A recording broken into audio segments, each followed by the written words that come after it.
Rachel, and I'm here to talk to you today about textiles, or the cloth that we use in our everyday lives. So mostly I'm going to talk to you about how we get from our raw materials, like this stinky, greasy wool, to a finished object, like the shawl that I'm wearing, this hand-woven blanket, or the rug in your story about the goat. Today I have a helper, my daughter Abigail. She's both my cameraman and my set of hands off screen. Say hi, Abby. Hello. First, we're going to need to talk about different kinds of raw materials. So, not only do we have our sheep's wool and our goat's wool, but we have lots of other animals that we can get our raw wool from. So we're going to go ahead and pause and come back with a few more kinds of wool. Okay, so I have my board here that's got lots of different kinds of animals and plants that we use to get our raw materials from. So not only do we have our sheeps and our goats, so we also have the camelids, like actual camels, as well as llamas and alpacas, and they produce a very soft coat. Many different kinds of sheep, not just, one, but hundreds of different kinds of sheep. In this example here, I have a sheep called a Jacob sheep, and that's called, they grow a coat that's called piebald, which means they have many colors in one coat. I have a bundle of wool here, and all of these different colors came from one haircut of one sheep. And there are many different shades of white and gray and black, and each one of these is a slightly different texture as well as a different color. So there are many different options when it comes to the wools that we get. We also have animals such as yak and muskox, which grow very soft coats. We can also get wool from buffalo and smaller animals too, like rabbits. Oftentimes people don't realize how many different materials we get from bugs as well. Not only do we use them in our food as seasonings and colors, but we use their fiber as well. So we use silk moths in order to get silk, and it's a very strong fiber and wonderful to use if you need something strong and soft. So also, in addition to animals, we have plants that we use for textiles. Flax and linen has been used for a really long time. I believe some of the oldest samples of human spun fibers are plant fibers such as flax and linen, or rami. Rami is a plant that's in the nettle family, and we actually spin nettles as well. And cotton is a fiber that everybody is familiar with. You're probably wearing cotton right now. If it's not on your body, it's certainly in your bed sheets or your bath towels, maybe even your carpet. It just depends on what different materials they're made with. But most of our textiles start as a raw material, whether it's a plant or an animal fur, or in the case of silkworms or spider silk, we call it worm spit. It's kind of fun that way. So I am going to take you through the process of how we make animal fibers easy to handle and soft and clean to wear. So Abigail's going to go ahead and pause the video for me, and I'll be right back. Okay, here we are back with 2 containers of hot water. And washing wool is very simple. And normally I would do this in large batches in my kitchen sink. And I do a big bag like this. But I want you guys to see the whole thing up close, so we're just going to do one lock at a time. So I just take good old kitchen dish soap, and I like the Dawn, but it doesn't really matter. And I'm just going to put a bunch of dish soap, more than you would use for dishes, into my water that I'm going to use for washing. Set that aside. And I'm going to take a lock of dirty wool right out of this bag. Let's see if I can find one that's hot. And now I'm going to take, let's split this in half so that we can see what it looks like, clean and dirty. Okay, so there's our dirty one, and we're just going to set it right there. This is our clean one, and I have a glove on because this water is very hot.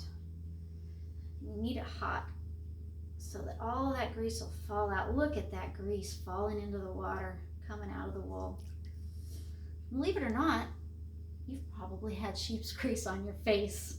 I know it's gross to think about, but we save this grease and we use it in our beauty products like lip gloss and hand creams and things like that. Your body naturally produces lanolin, and it's helpful to have when your skin's really dry. So they have a way of cleaning it and preserving it and then using it in our beauty products. So I've washed this wool and I'm going to squeeze it out. You can see how dirty our water is. It's a little soapy.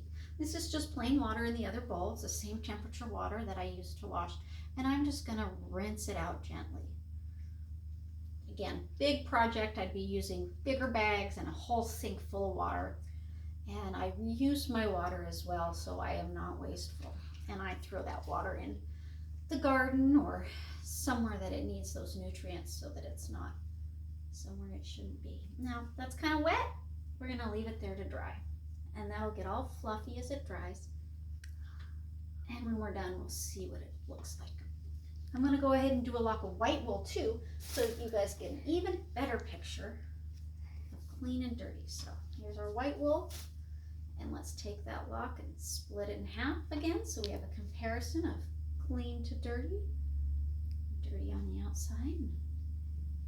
Again, it's going to be really greasy. Oof, that water. That soap was blue.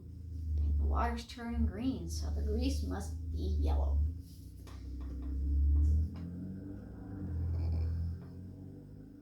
Look at that. So glad we're washing it. I wouldn't want to wear a sweater that had all of that gook in it. But sheep live outside, and that's okay. Something else I should talk about. Sheeps love their haircuts. Doesn't hurt to get a haircut. And our sheep actually need it because they don't have a way to do it naturally on their own. So as we rinse out this lock of white wool, we can really see the difference in color. So I'm going to give that a squeeze, and I'm going to go ahead and dry it a little and put it out on the table. And even though it's not dry yet, next to the other half of its lock, you can see a big difference in how clean our wool gets. So we're going to go ahead and process a little bit more wool and show you the next step when I come back. Okay, so now I have my pile of clean, soft wool, and I have more over here, but just a little bit to show you. So we have lots of different ways that we can ready the fiber for spinning. Now, in some cases, we can just take the single lock of wool, tease it with our fingers, and start spinning it that way. Just pull and twist. But some wools need a little bit more attention than that, and this is one of them. One of the ways we do this is with a flicker brush. It's called that because you flick the fiber. I'm going to stretch out this lock of wool, hold it in one hand, and this is kind of silly, but the part of the wool that grows out of the sheep, the tips are the part that faces the outside, and the part that grows out of the sheep's skin we call the butt. It's kind of silly, but it's what it's called.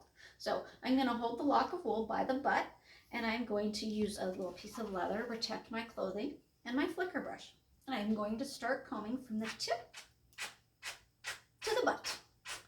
First on the top, then I'm going to flip it over, and do it the other way. Then I'm going to grab the tip and comb the butt, just like before. Top, flip it over, bottom. And now I have a lock of wool that I can set aside, ready to spin. Now, the next thing, the next way that we prepare our fiber, other than the flicker brush or just our fingers, is to use hand cards. And hand cards are tools that have been around for a very long time, and they're very handy to have. And they work best with shorter fibers, but can be modified in their usage for longer fibers. So I'm going to do what we call charging the cards, charging the cards by taking my short fibers, laying them into the comb, into the card.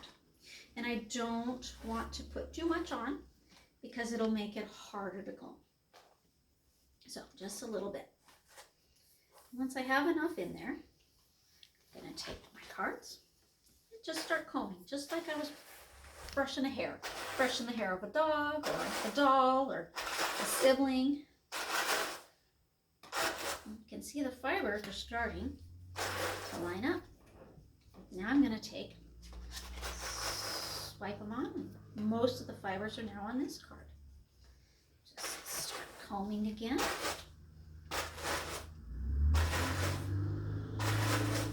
And I'm going to keep going back and forth with my cards, transferring from one to the other until I feel like my fibers are nice and smooth and ready to be spun. Those are looking pretty good, but I'm going to give it another pass just to be thorough.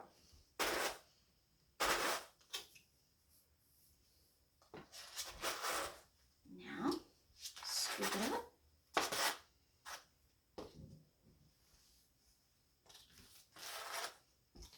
And roll it up into a roll egg.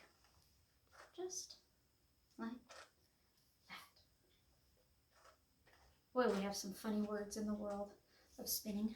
Roll egg. And we'll take that, and then we can spin right from this, and we'll spin from one end into the next. So we have another way of preparing fiber that's more suited to longer fibers, and this is called combing. So I have these combs, and they're very dangerous. These are called Viking style combs, and they're sharp, and yeah, they do hurt when you get poked on them. So again, just like before, I'm going to need to load up my combs. So I'm going to take my longer fibers, and the butt will go against the comb. And I'm not going to load this as much as I would, because otherwise we'll be sitting here all day watching me comb fiber. Just put a little bit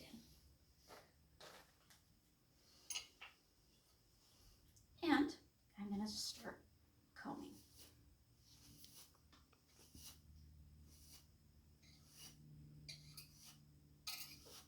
And once I get the fiber transferred from one comb to the other, I'm going to stop, take what's left over, throw it away for another day, and switch hands, start again.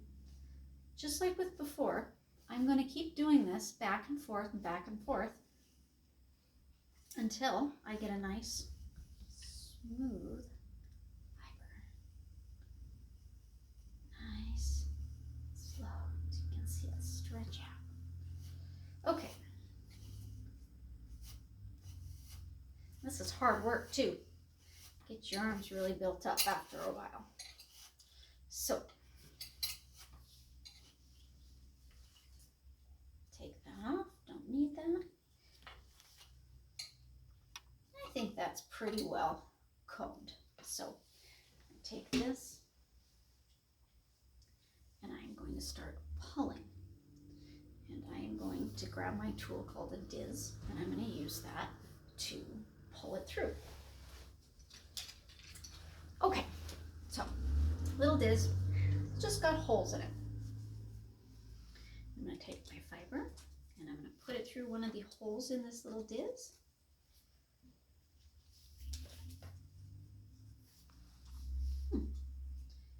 Having trouble because I'm on camera. There we go. And as I pull, it's going to just let enough fiber through that I get a long, thin length of what we call pulled top. And I'm just going to keep pulling that through, just like that. And I always feel like this part is magic.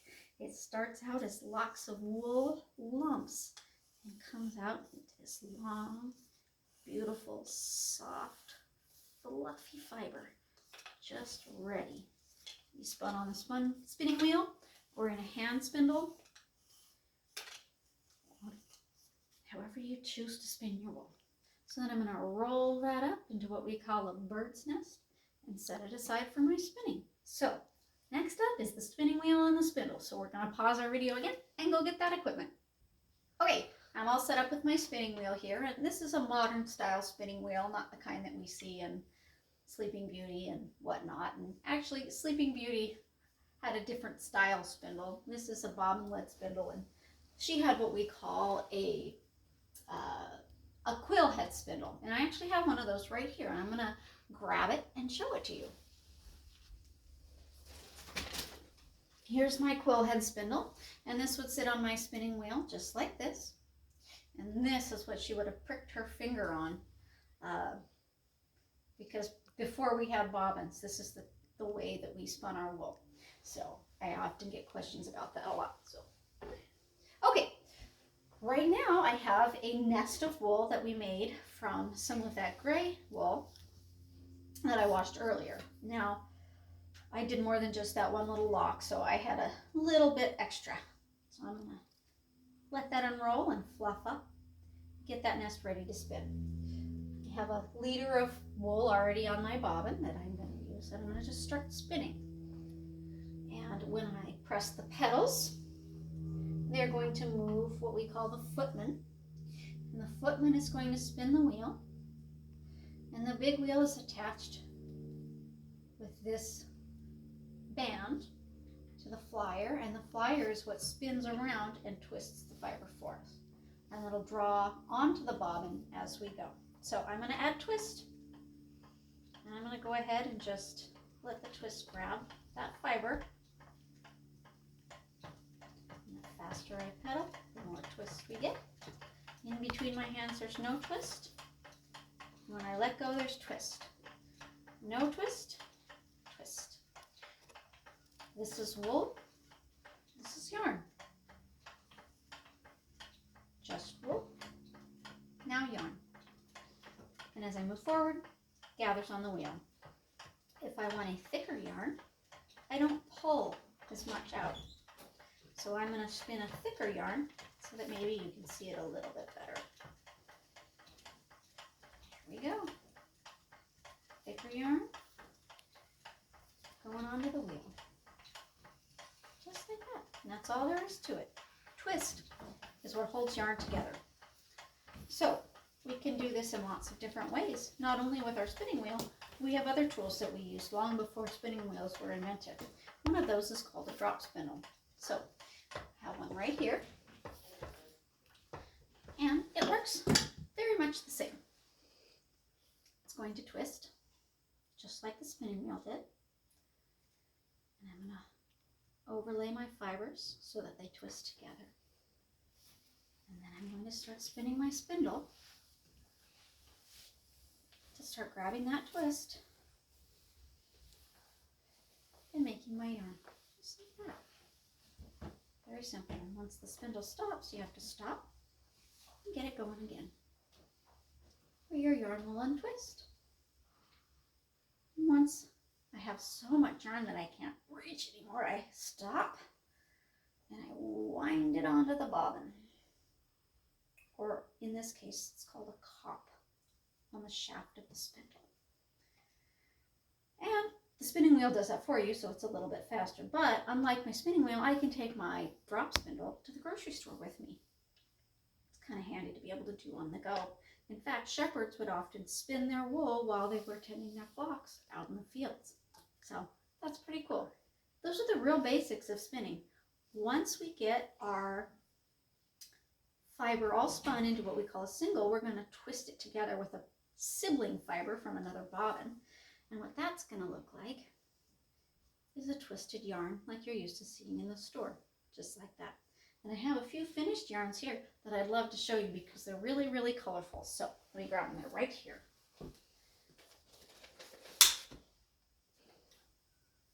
This is a pretty yarn that's made from silk and wool. Lots of greens and grays and whites. This one's really colorful. You can see that it's 3 plies twisted together because there's 3 different colors all next to each other. So if I pull them apart, you can see 1, 2, 3 singles all twisted together. And that's how we make our yarn stronger. And here's another one with some soft, fun colors. So one of the fun things that you can do by making your own yarns is any combination of colors that you want to see. So once we get it onto the wheel and spun, we've got yarn. And then it's a matter of what do we want to do with that yarn? And I chose to make blankets or garments for myself and my family. Sometimes these yarns are made for clothing, like our jeans. You know, all of the yarns that are in the jeans that I'm wearing right now, and maybe even the clothes you're wearing right now, were spun in a machine and woven or knitted into a garment. So that's the basic process of how we get from a raw fiber to the materials that we need to make our clothes. One of the other fun things that I'd love to show you is the dyeing process. I know that you got to see in your story how they dyed the wool from plant materials in making the rug. So I am not going to use plant materials to dye. I'm actually going to use some kitchen materials that I have handy. So we're going to go ahead and pause the video, and next time you see a cut, we're going to be in the kitchen doing some dyeing. All right, here we are in my kitchen, and we're going to do a little bit of dyeing. So there are many ways that we can collect plant materials to dye from. You can collect onion skins or plants from outside like dandelions, or the lichen that grows on the trees even. I have a sample here of some naturally dyed fibers. These were all white wools to begin with. This was dyed with hollyhock plant. This was dyed with black walnuts. This was dyed with onion skins, and this was dyed with the lichen from the trees. So a little wide range of colors from just plants that we can find around here, or onion skins from our kitchen. Red onion skins will give you a different color than yellow onion skins. And there are things that you can add to your dyes called mordants that will help change or shift the colors as well.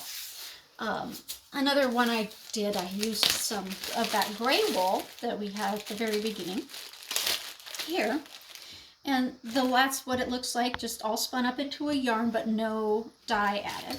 And this is the lichen that grows in the trees around my house, and so I put these in a pot with the wool and a little bit of vinegar, and after 2 hours it looked like that, and after 3 hours it looked like that. So the longer that you leave it in the dye pot, the stronger dye you can get as well.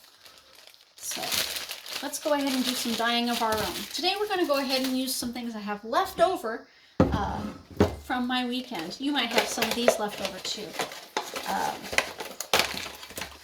And let's see. Ooh, got some color cups here, and I'm not going to even worry about those. So, all right, cameraman, what color should we use? Let's do blue, and if we're going to do a second one, we should do orange. Blue and orange. Okay.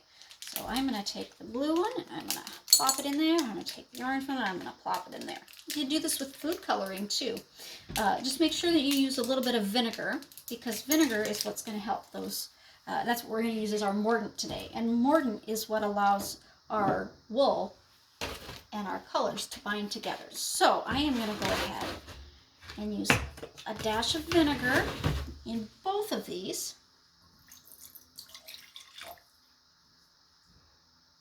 Just to help brighten the color. And then I'm going to go and finish it off with some nice hot water. Ooh, look at that blue one bubbling away.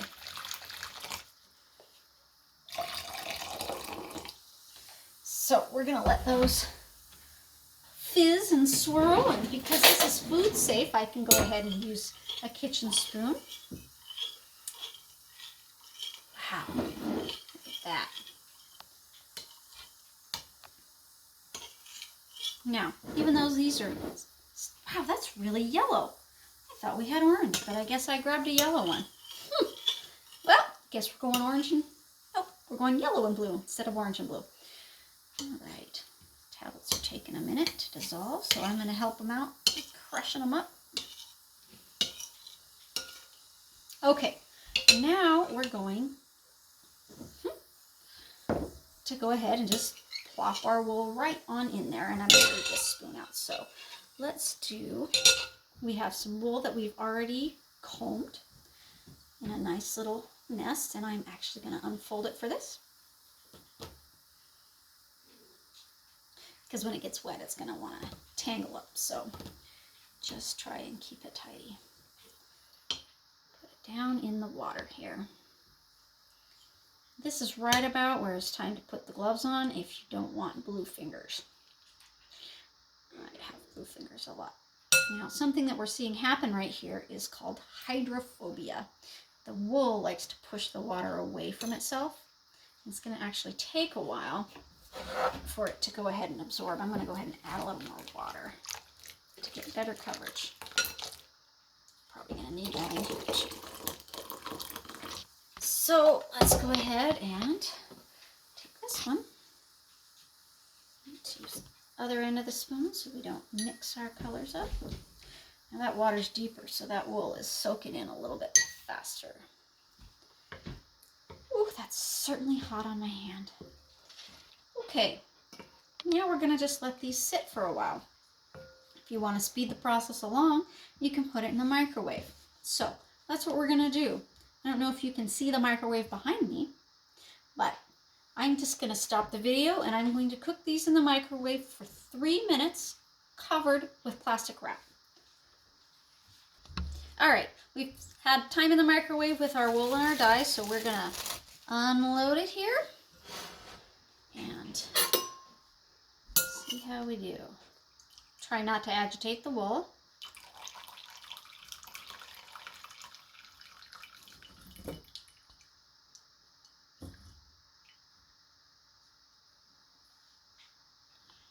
And that's really hot, and I don't want it to get too much of a temperature change. So I'm going to pull this over to my sink now, and I'm going to just give it a quick rinse. All right, got our quick rinse here. We're going to just lay this out, touching it as little as possible, and give it a little squeeze. And we'll go ahead and let that dry. Now I'm going to go ahead and do the same thing with the yellow, and then I'm going to prep up a little something different for a little extra fun dyeing. So pause the video again. I'll be right back. Okay, so here's our wools all ready to dry, and our original plain white wool. As you can see, they took the color really well. So now we're going to go ahead and do something really fun, and you can do this at home too if you want. Just take a bit of plastic wrap and some yarn. Now you'll have to do this with yarn made out of an animal fiber, such as wool, and you can get that at a craft store. Just make sure that it doesn't have nylon or acrylic. You want 100% wool. And what I've done is I've taken some hand spun wool, some of the stuff we carded earlier, and I spun it into a white wool yarn, and I have soaked this in water and vinegar, mostly vinegar. Nice and clean. And really, really stinky because it's full of vinegar. So I'm going to lay this out on my saran wrap, and this is nice and wet. You can even add a little more water if we want to make sure it's really moist. Now, actually this is not water, it's vinegar. Okay, so now my assistant is going to come with the colors she wants to use, and she's going to take food coloring and go ahead and just put a few dots of food coloring into the wool. Go ahead. Here's Abby. Hello. So I had not done this before. I'm just gonna put a couple all over, make it pretty variated with the colors. Got some blue in there, now let's add some purple. And we're trying to do one purple and green for each blue I did. And last but not least, green.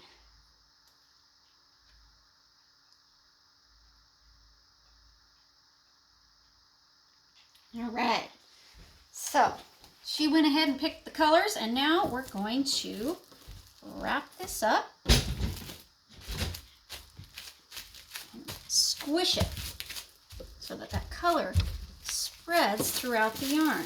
Look it, when we flip it over, we can see some of those colors are squishing through. So much fun. Look at that. Now's when you can say, I think I want to add more color, or I like it just how it is. So, color, how do we like? Are we good?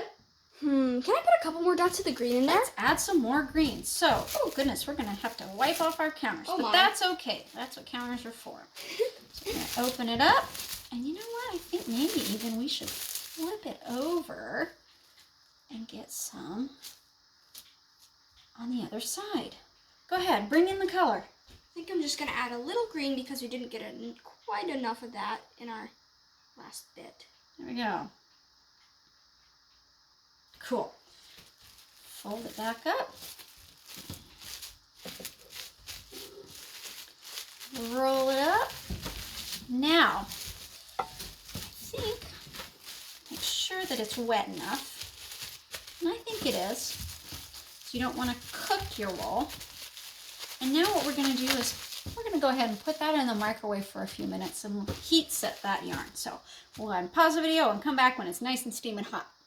Okay, out of the microwave. Ooh, it's still really hot. With our yarn, so let's take a look at how this came out. Oh, I'm excited. So I do 3-minute increments up to 9 minutes. You got to watch out, make sure it's nice and wet. Wow, look at that color. Boy, I'm pretty happy with that. Look at that fun yarn. So now we're going to take it over and rinse it, and hopefully the colors won't run. Abby, why don't you go ahead and pause it up for us. Okay, so we rinsed our yarn and all of our colors stayed, which is great. Now we're going to give it a quick squeeze in a towel, and we'll want to dry it before we can use it. But wow, look at those pretty colors. And now one of the really fun things that we can do is reskein our yarn so that these colors don't all fall in lumps like this. So we're going to go back to the room with the spinning wheel and do a few more things in there. Okay, so we got our yarn, and now I'm going to skein this yarn. Even after we spin our yarn, even if we don't dye it, we often will reskein our yarn. But once it's on the spinning wheel and we've spun it and plied it, we have to set the twist, and you can do that before, after, or during the dyeing process.